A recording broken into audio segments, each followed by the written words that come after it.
La liturgie de ce jour nous invite à relire un passage du livre de Jonas. Tout au début de la période de confinement, nous avons avec Blandine, Philippe et Joël, ici présentes, procédé à une libre relecture, comme nous l'avons intitulé, du livre de Jonas. Elle est toujours visible et audible sur YouTube. Nous n'avons jamais prétendu avoir réussi notre coup d'essai, mais quand je constate qu'il a néanmoins été vu plus de 300 fois jusqu'aujourd'hui, je pense que nous n'avons pas totalement raté notre essai. J'avais proposé à Joël de lire maintenant la prière, mais elle est enrouée. Donc, je la lirai moi-même. Voici la prière de Jonas dans le ventre de la baleine.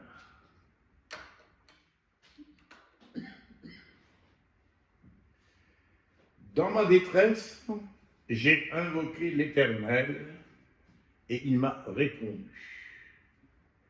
Du sein du séjour des morts, j'ai appelé au secours et tu as écouté ma voix. Tu m'as jeté dans un bas-fond au cœur des mers et les courants d'eau m'ont environné. Toutes tes vagues et tous tes flots ont passé sur moi. Et moi, je disais, je suis chassé loin de tes yeux. Mais je contemplerai encore ton saint temple. Les eaux m'ont couvert jusqu'à la gorge.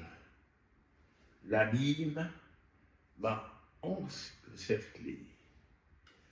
Des gens se sont noués autour de ma tête.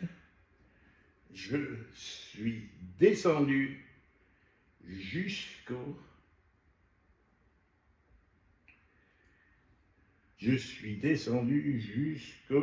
ancrages des montagnes. Les verrous de la terre m'enfermaient en séjour. Mais tu m'as fait remonter vivant du gouffre. Éternel mon Dieu, quand mon âme était abattue au-dedans de moi, je me suis souvenu de l'Éternel.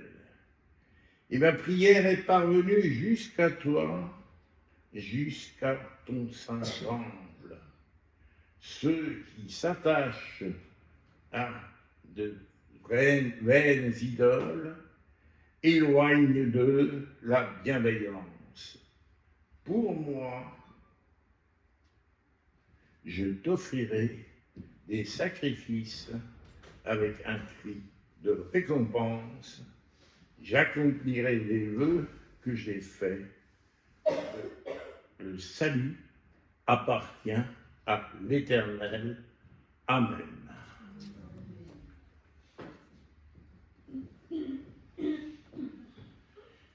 Et si vous le voulez bien, nous reprenons le cantique 31-28, les strophes 4 et 5.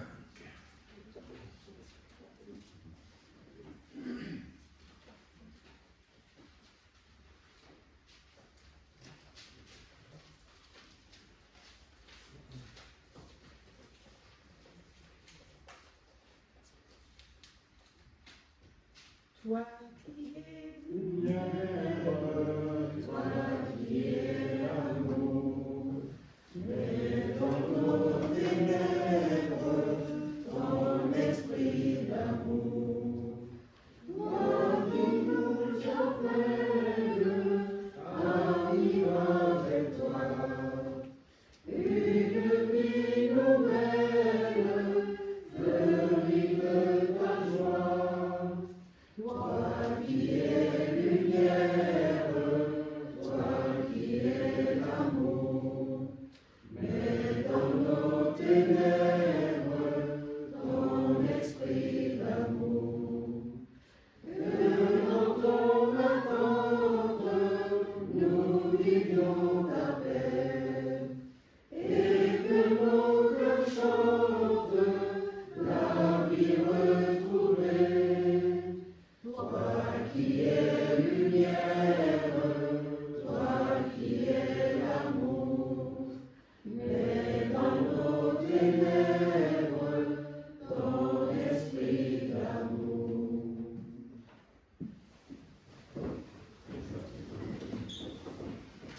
Et je vais maintenant, ce que d'habitude je ne fais jamais, lire d'une traite les 3 textes du jour. De temps à autre, il faut rompre avec ses habitudes. Et en premier, nous lisons dans le livre de Jonas au chapitre 3, les versets 1 à 5. La parole de l'Éternel fut adressée à Jonas une seconde fois, en ces mots. Lève-toi, va à Ninive, la grande ville, et fais-y la proclamation que je te dis. Alors, Jonas se leva. Il alla à Ninive selon la parole de l'Éternel. Or, Ninive était devant Dieu une grande ville de 3 jours de marche. Jonas commença par faire dans la ville une journée de marche. Il criait ces mots, encore 40 jours et Ninive sera détruite. Les gens de Ninive crurent en Dieu. Ils proclamèrent un jeûne et se revêtirent de sacs depuis les plus grands jusqu'aux plus petits. Et la conclusion, après une petite suite, est au verset 10. Dieu vit que les agissements, Dieu vit qu'ils agissaient ainsi et qu'ils revenaient de leur mauvaise conduite. Alors Dieu regretta le mal qu'il avait résolu de leur faire et il ne le fit pas.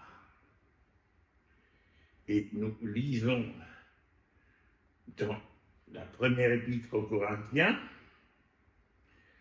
au chapitre 7, voici ce que je vous dis, frères, c'est Paul qui écrit.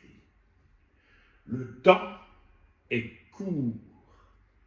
Désormais que ceux qui ont une femme soient comme s'ils n'en avaient pas, ceux qui pleurent comme s'ils ne pleuraient pas, ceux qui se réjouissent comme s'ils ne se réjouissaient pas, ceux qui achètent comme s'ils ne possédaient pas, et ceux qui usent du monde comme s'ils n'en usaient réellement pas, car la figure de ce monde passe.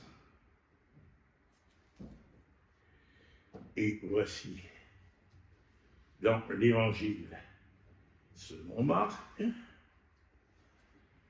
au chapitre 1er, les versets 14 à 20. Après que Jean eut été livré, Jésus alla dans la Galilée. Il prêchait la bonne nouvelle de Dieu et disait, le temps est accompli et le royaume de Dieu est proche. Repentez-vous et croyez à la bonne nouvelle.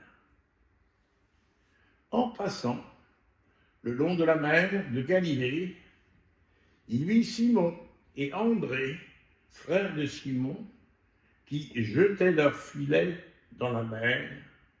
En effet, ils étaient pêcheurs.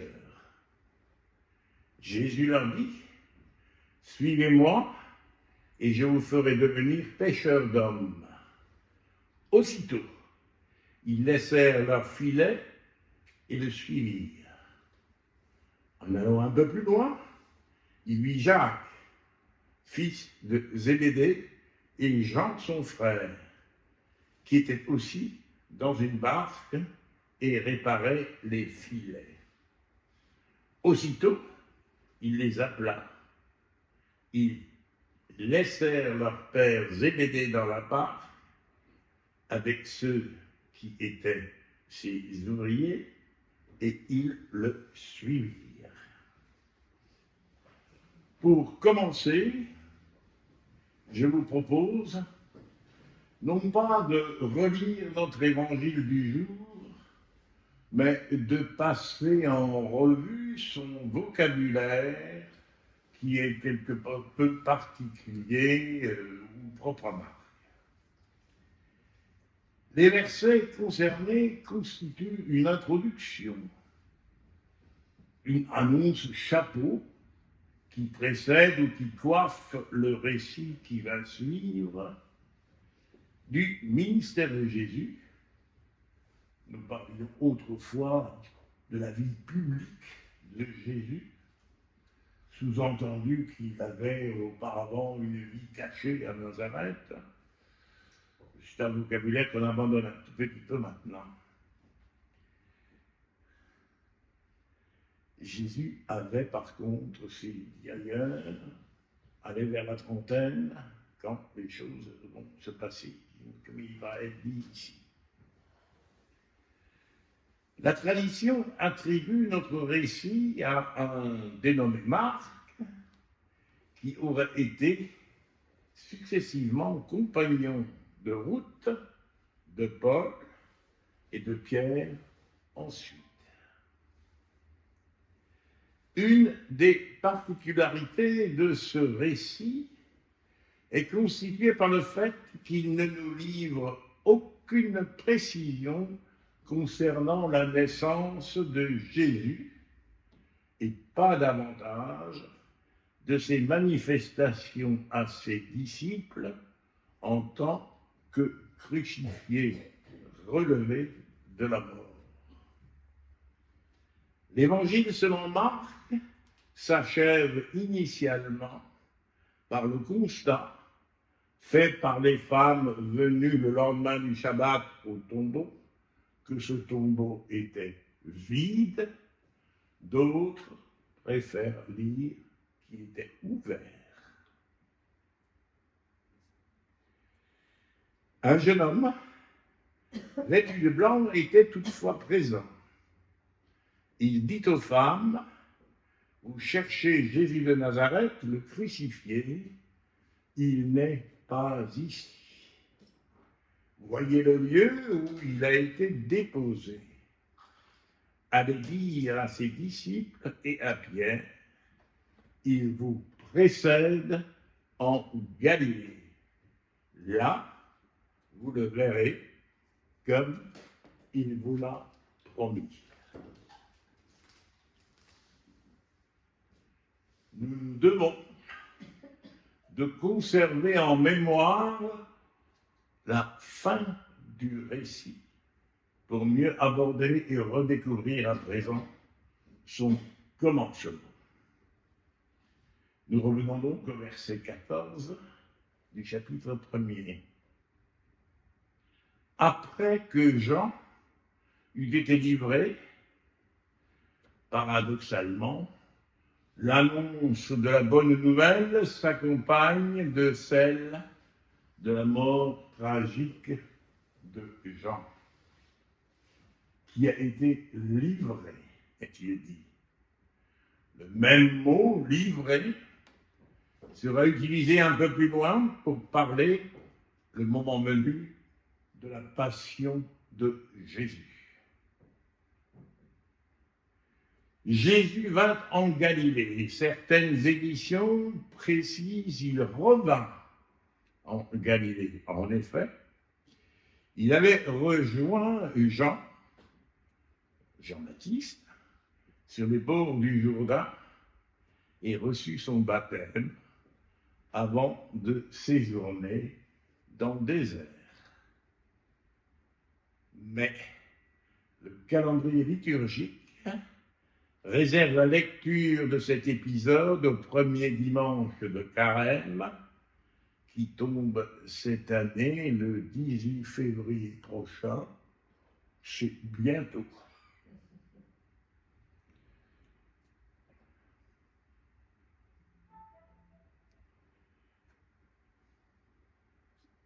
Jésus revint donc en Galilée, prêchant l'évangile de Dieu. L'evangelium en grec, littéralement en français, la bonne nouvelle de Dieu. Certaines traductions précisent, il clamait la bonne nouvelle.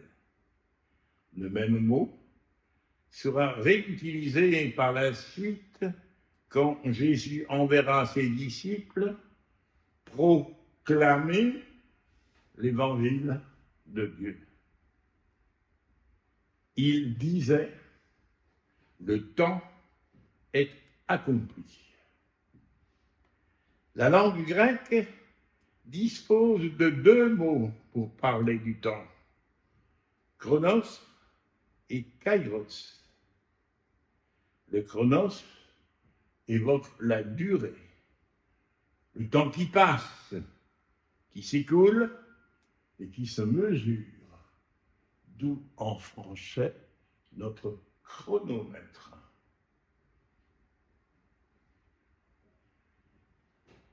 L'autre mot, kairos, qualifie l'instant, le moment, l'intensité du moment favorable, de sa plénitude. Ma vie durant, je n'ai jamais oublié, j'ai suivi à l'époque les cours de Jean-Marie Leblond, qui était directeur des études et professeur de philosophie à César, et lui nous disait, et c'est toujours resté inscrit là-dedans, la meilleure image de l'éternité n'est pas la durée, mais l'instant, l'intensité de l'instant.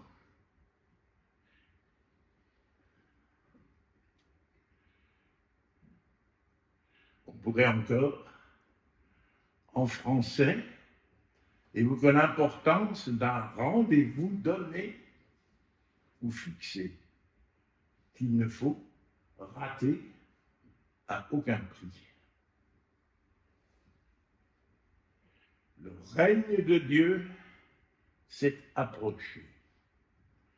Encore un mot spécifique, basileia tuteo, qu'on peut indifféremment traduire par royaume de Dieu ou par règne de Dieu. Que ton règne vienne, disons-nous dans le Notre Père en français, et que ton royaume advienne, dein Reich komme, dit-on en allemand. Ah ben tiens donc, et comment on dit en malgache? Ton royaume, quel est le mot utilisé?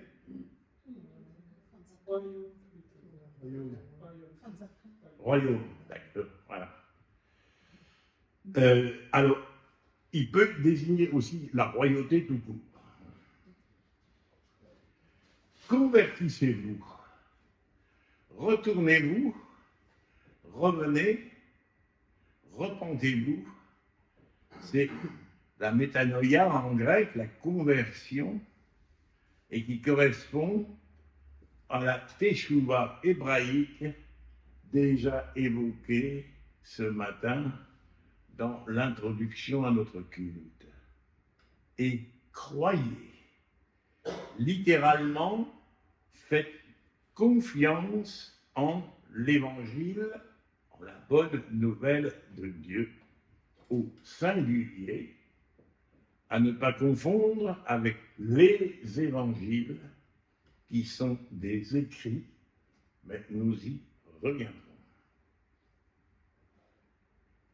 Ouvrons une parenthèse et revenons aux deux lectures qui accompagnent notre évangile du jour.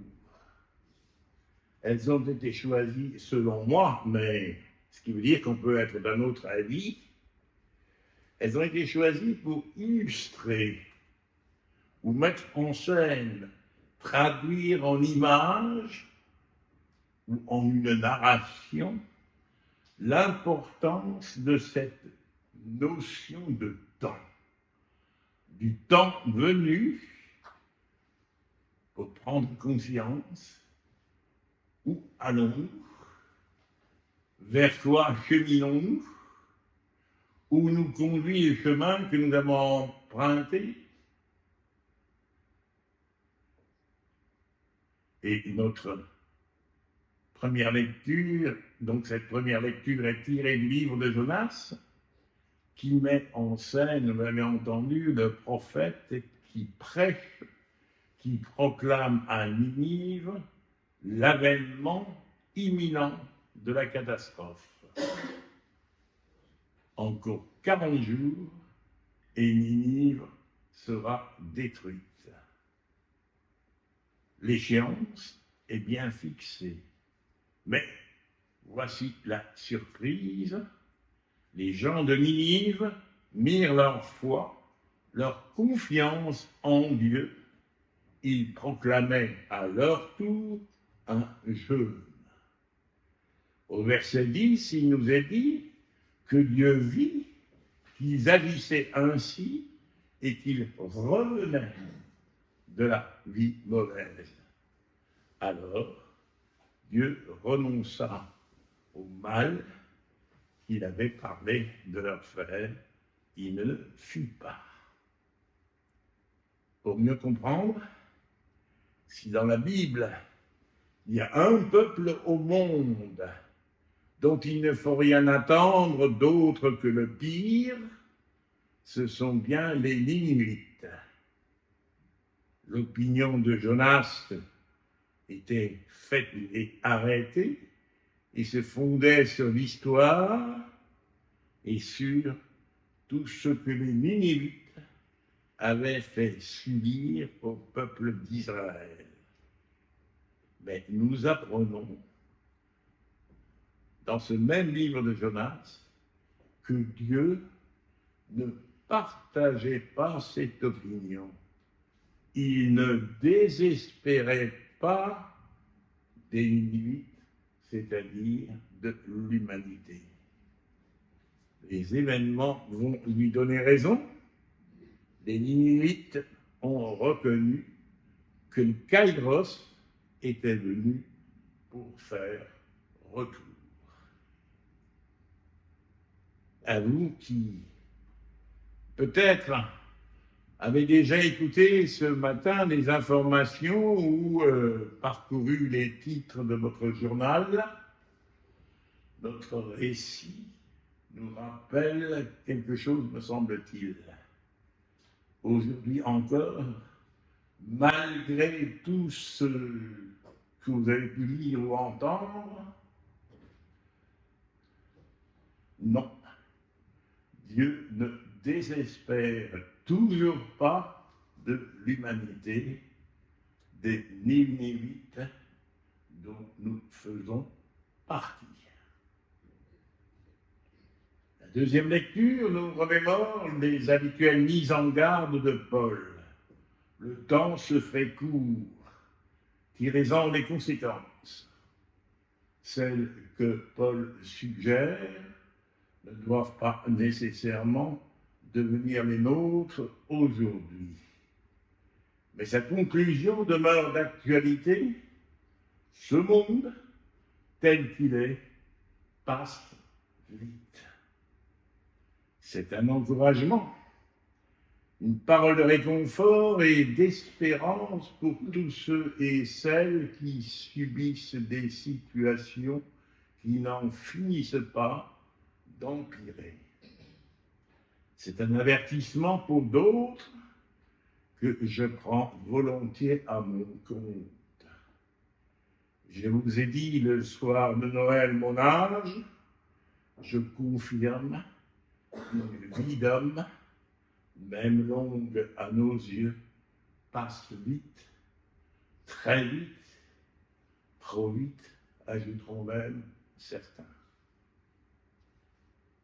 Mais revenons à notre évangile du jour, et plus particulièrement à sa deuxième partie, les versets 16 à 20. En passant le long de la mer de Galilée, Jésus vit Simon et André, frères de Simon, qui jetèrent les filets dans la mer. En effet, ils étaient pêcheurs. Jésus leur dit, « Suivez-moi et je vous ferai pêcheurs d'hommes. » Aussitôt, je dis bien aussitôt, ils laissèrent leur filet et le suivèrent. Suit l'appel des fils de Zébédée, qui pareillement vont laisser leur père dans la barque et suivre Jésus sur le champ. Voici, me semble-t-il, une autre mise en scène, une mise en récit d'un kairos, reconnu et vécu. Ce jour-là, les premiers disciples avaient rendez-vous, même s'ils ne le savaient pas, avec leur Seigneur. Ils le suivront. Marc ne sera pas tendre dans la suite pour eux, mais au départ, ils acceptent de marcher avec Jésus, derrière Jésus. Plus tard, beaucoup plus tard, ils découvriront qu'en fait, c'est Jésus qui les avait rejoints pour marcher avec eux. Ils iront de découverte en découverte. Lecteurs de Marc, nous sommes invités, nous aussi, à suivre Jésus le crucifié et ressuscité, et nous irons, nous aussi, de découverte en découverte, de la Basileia Tuteo, du règne ou du royaume, qui tantôt est dit proche, tantôt déjà présent, mais toujours encore à venir. Kairos et Chronos alternent. La vie ne s'arrête jamais. Nous sommes en train de naître, de devenir, de nous humaniser, où nous sommes en train de mourir. Et le grec, là aussi, a un mot un peu particulier, de la nécrose, où nos vies vont en avant, ou s'installent dans la nécrose. Le maître nous avertit, qui veut garder sa vie, la perdra. Qui consent à perdre sa vie en la mettant au service d'autrui, la trouvera.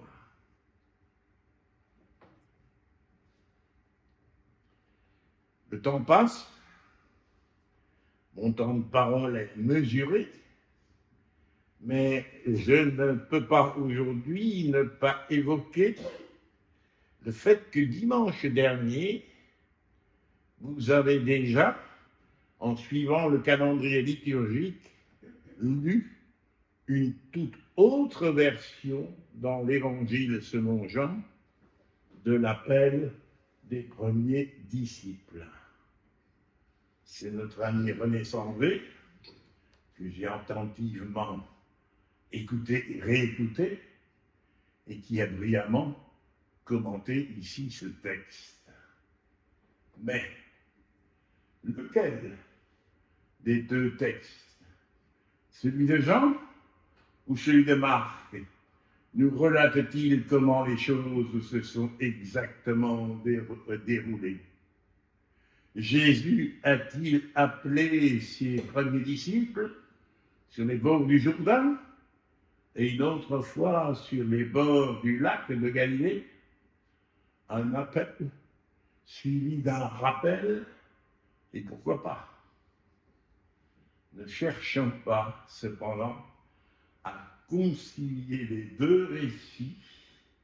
Ni l'un ni l'autre ne constitue un récit journalistique de l'événement. L'un et l'autre sont des récits théologiques, construits non pas pour répondre à un comment cela s'est-il passé, mais à un pourquoi ceci s'est passé. Pourquoi s'est passé ce qui s'est passé, que je ne peux pas reconstituer, pas plus que je ne saurais aujourd'hui reconstituer la bataille entre Jules César et Vercingétorix. Elle a eu lieu, c'est tout ce que je peux affirmer avec certitude. Et la même chose vaut pour les récits que nous avons lus les dimanches précédents. Nous ne pouvons pas refonder en un texte unique les deux récits de la naissance de Jésus. Celui selon Matthieu demeure à lui seul un évangile miniature, celui de Luc en constitue un autre, et chacun, lu en soi, se passe parfaitement de l'autre. Les deux, cependant, constituent une approche enrichissante du mystère de Jésus et nous invitent à répondre à la question fondamentale que Jésus adulte posera à ses disciples. Et vous, qui dites-vous que je suis?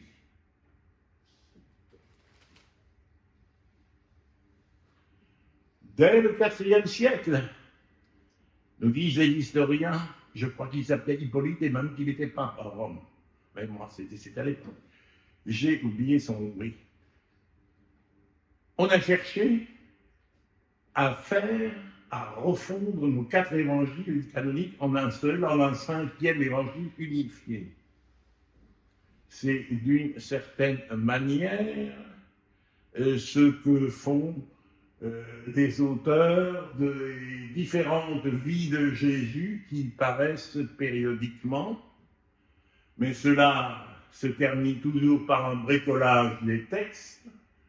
La fin est rarement heureuse et je crois qu'il faut y renoncer. Nous disposons de 4 évangiles, Dieu merci, ou plus exactement, merci au Saint-Esprit qui, croyons-nous, a inspiré nos auteurs. Puisse-t-il inspirer les lecteurs que nous sommes ou que nous sommes appelés à devenir. Et là, où nous disposons aujourd'hui d'une chance inestimable que ceux qui nous ont précédés n'avaient pas, nous avons accès facilement aux travaux des meilleurs spécialistes. Encore faut-il consentir l'effort de les consulter. Il suffit sur YouTube de cliquer sur Regard protestant pour entendre les meilleurs, ceux à qui notre Église, à travers ses institutions de formation, fait confiance. Je ne m'associe pas aux mises en garde contre les connaissances et le savoir régulièrement renouvelés ici, à l'heure qu'il est. Nous ne sommes pas dans nos églises, dans notre église protestante historique, nous ne sommes pas menacés par un trop savoir, mais par le règne de l'ignorance, de la sainte ignorance, comme l'a qualifié Olivier Roy, et par un retour à un certain fondamentalisme et à l'étroitesse d'esprit auquel il mène. Il ne faut pas confondre les choses. Les États-Unis, l'Amérique n'est pas en France, et quand on parle des évangéliques, ne confondons pas. Mais je voyais hier ou avant-hier dans le journal la reproduction d'une casquette « Jésus est mon sauveur, Trump est mon président ».